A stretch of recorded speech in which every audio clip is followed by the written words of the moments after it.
Sebanyak 10 kepala keluarga yang terdiri dari 37 jiwa masih bertahan di lokasi pengungsian yang berada di Masjid Raya Jabal Nur yang berada di Blok 10.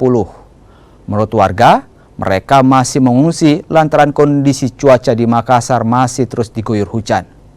Selain itu, banjir di rumah mereka masih terdapat genangan air meski tak setinggi beberapa hari lalu. Karena tidak bisa makin tidur tuh. Iya. Ya, biasanya juga naik air. Oh iya, tapi rumahnya masih terendam ya, Bu? Masih terendam sampai sekarang. Tapi maksudnya sudah tidak terlalu tinggi atau seperti apa? Terlalu kayak pertama. Pertama berapa anunya? Tingginya? Pertama sampai pinggang. Pinggang. Iya. Sekarang? Ya, sekarang alhamdulillah sudah surut. Surut. Kalau di sini mengungsi sama siapa, Bu? Berapa orang? Tetangga semua, terompet semua. Terompet semua, Bu. Memang di situ yang masih belum terlalu surut begitu ya? Ya, ini sudah berapa hari kalau di pengungsian ini, Bu? Sudah 8 hari nih hari. 8 hari. Iya.